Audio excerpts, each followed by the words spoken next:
Hello, I'm Rick Rollins, and thank you for joining me. I am honored beyond words that you would ask me to spend some time with you today, to spend some time affirming fathers, brothers, uncles, cousins, all who have stepped up to be the men that they were called to be according to purpose. My brothers before and my sisters, before we begin, I'm feeling compelled to ask you a question. It's two words. You good? You good? And before you answer, I want you to really ask yourself that question. It's the question that I begin with after saying thank you every single day. Because if I'm not, then I am better before the day is over. Because I don't believe that we have the privilege or luxury to spend another moment not being good or great. And I know that there are a lot of things that are going on in our lives. This is probably one of the craziest times that we have ever experienced. But we can still be good because there's someone far greater than us. And he reminds us that there is greater in us. Yep. And so today, can we tap into that greatness? And before you answer yes to I'm good, you can come back and say, I'm great. Why? Because I believe there is a simple philosophy to life. It's a principle, if you will. If you look good, you feel good. And if you feel good, you will do better, be better, and are better. So hopefully by the time we're done, you'll feel better about it all, especially from this aspect of looking good. I remember a scripture that says, so man thinketh in his heart, so is he. But I think it goes even beyond that, that not only must my heart be right, but that which encases this heart, which adorns this temple, must look good. So can I share some things with you? And hopefully by the end of this, not only will you feel better, not only will you be better, but you'll also know that you can look better because you're doing it in a manner that takes you to another level of style. What is style? I'm glad you asked. I love what Rachel Zoe says. She says that style is a way to say who you are without having to speak. Now, there's some people who would say, I'm really fashionable. And there will be people who will throw around the term stylish. But it is not about being stylish. It's about adapting to that which works for you and creating your own style. I believe style, or the style statement, punctuates your purpose and your presence. And so, if you're not quite there yet, it isn't because you can't be. Maybe you just haven't had the tools to get there. So let's begin. I read something the other day that really kind of took me to a new place in understanding of what style is. Of course, I love what Rachel Zoe says, but it says the following. The first step to being respected is to look respectable. Now, I'm not going to go on a tangent. We could go some places about the way you wear your pants, or some people wear their pants, or what they put on their head when they walk out the door. Let's not do that. Let's not do that. There's enough of that being done. But let me ask you a question. When you look in the mirror, do you like what you see? But do you, more importantly, like what you're saying when you see what you see? Now, if the answer is no, that means that it's time for us to do something about it. I was reading something else the other day that said, dress like the man you know you are. Dress like the man you know yourself to be. Dress like the man that you know you are. I want you to think about that for a second. Take man out. If we need to go gender neutral, then let's do so.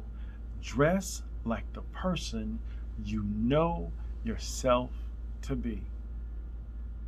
And what does that say? in this process? Do you really know who you are? Are you dressing like you think that others expect you to dress? Are you dressing like others that you want to impress? Hmm. Hmm. And that's a good thing, because I believe, again, with what Rachel Zoe says, that style is, bring it up again, style is the way to say who you are without having to speak. But somebody else says it too. I love what Charles Hicks says. He says, looking good is not self importance, it's self respect. Know that I come from a place that is old school, if you will. I grew up with parents that were older than most of my friends' parents. But my father had a rule: always look like you're going somewhere. That's important, even if you're not. My father would not step out in just anything. He always made sure that his shoes were shined, that his pants had a crease to them, that his shirt coordinated with it, but also was comfortable. And I watched him, and I found myself adapting very early in life to that very same philosophy. I come from parents who, while were humble in means, still took great pride in how they looked. Understand that I went to a private school that I was one of only 13 people of color. I was one of the only little black and brown boys there. And so my parents, when we would go to these events, we also made sure that they knew that the Rollins were in the house, not by putting on airs, but making sure that we put our best foot forward. And it started in a lot of instances with making sure that that best foot adorned a well-polished shoe that was well maintained. And so I got it earnestly. My mother was also a tailor. She made all of my clothes until one day I said I didn't like a pattern that she had picked out, and she never made anything else from that day until she went to gather her wings. I wonder if when she got there, God said, "You should have done better." No, or maybe He said, "I agree." But my love of clothing came very early in life because my parents didn't like to shop. I did, on the other hand, because it was an opportunity for me to do anything but wear that blue and white uniform that I wore for the first 8 years of my formative education, because I went to a parochial school. And so, therefore, uniforms were the order of the day. So when we got an opportunity to self-express, oh my, I want to make sure that I put my best foot forward. And that's all I'm saying to you today is, let's put our best foot forward in the way that we dress. Here's a rule of thumb, that if you make it simple, it still can be significant. Make it simple, but significant. So what do you mean? What do I mean? Less often is more.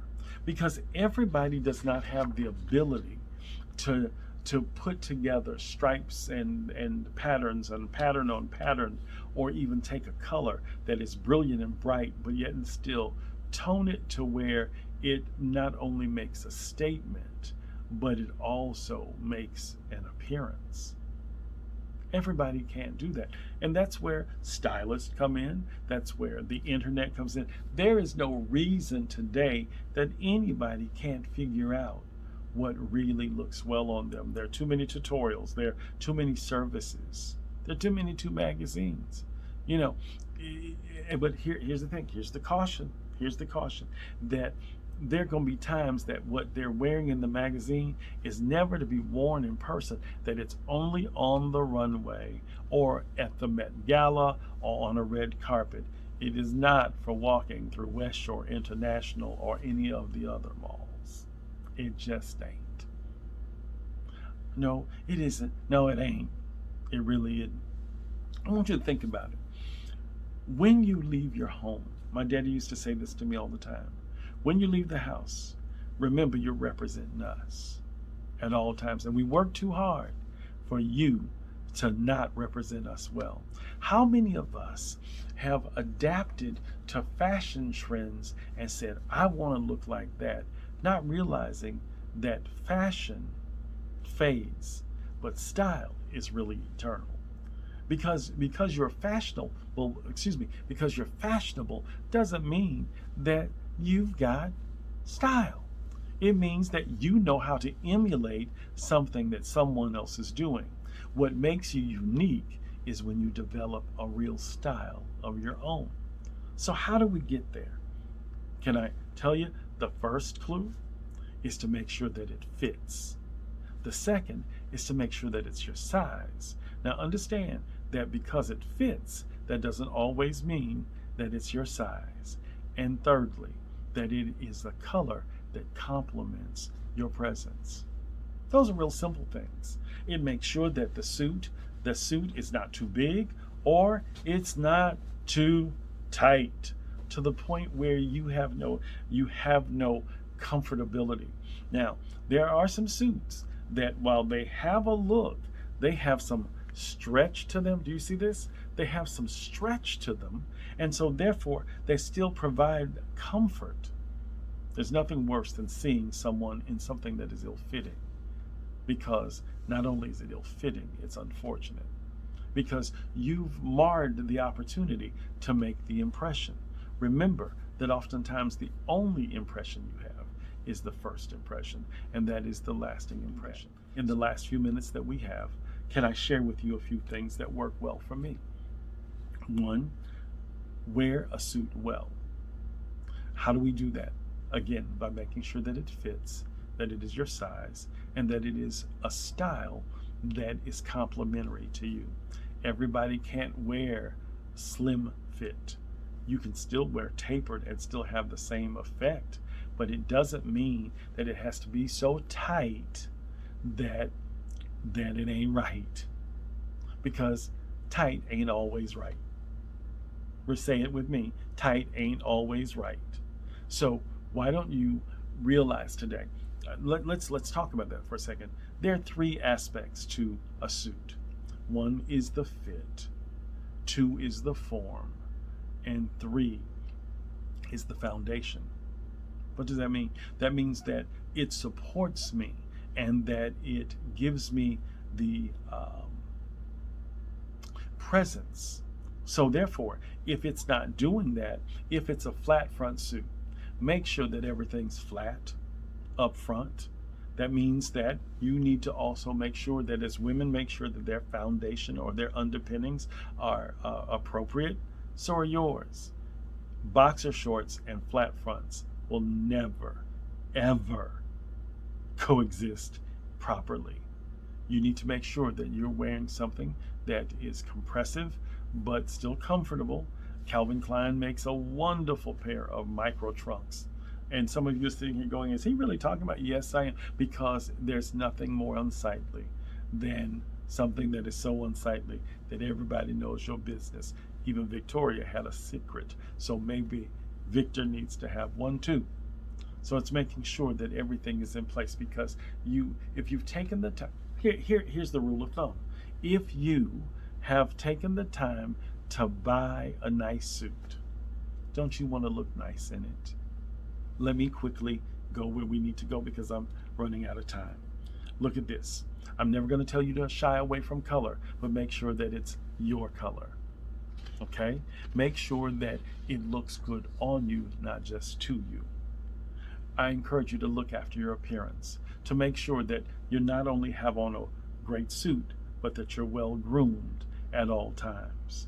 Making sure that if you're wearing a beard, that it's taken care of, that it's trimmed, that it's nurtured, and that it really is not wearing you, but you are wearing it well. To, as I said, make sure that what you wear under that suit, make sure that you look good in that suit. I also tell you to spend money on good shoes. Why? Because cheap shoes will sell you out every single time. This one is hard, because for some people less is more, and for some people more should be less. When you're accessorizing a suit, today I chose to do both a pocket square as well as a lapel pin, because I was not only doing this but also doing television, so I cooked it up a little bit. I could simply take this off and it's still enough. I could also remove this pocket square and then put this back on and it would be enough. But together they can enhance each other, but let's keep it to a minimum. Let's not put on every gold chain. Let's not put on a lapel pin and a lapel chain and all these other things to say bling, when bling may not be what sings, if you will. Bling does not always sing.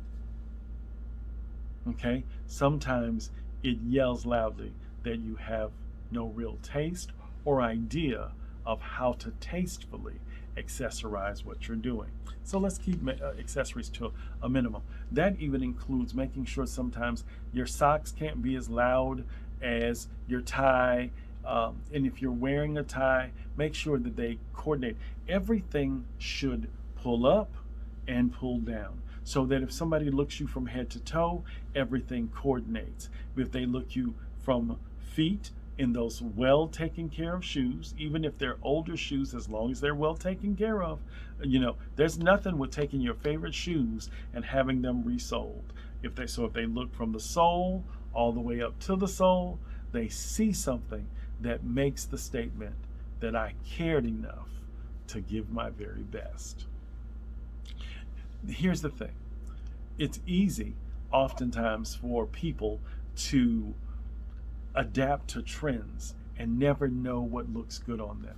As a stylist, that's where I come in. Again, I'm never going to tell you what to wear, but I am going to show you how to wear it well. But it's important that you know your style. But it's also important to know if you don't have any style, that you have adapted. Adapting to trends is not style. But finding something that really complements you, that again makes the style statement without you having to say something, says that you are on a style mission that will be accomplished. Hey, Dr. Austin, I want to thank you so much from the bottom of my heart to everyone that worked on this conference. You did an excellent job. I'm so proud to be a part of it. To everyone that was behind the scenes that supported, God bless you all. To my brothers, remember this. To everyone, that now that we're ending this conference, self-care is so crucial. Be sure to take care of yourself each and every day. As we always say here at the Style Lab in Ricardo's, whatever you do in life, do it with style. Why? Because style is everything.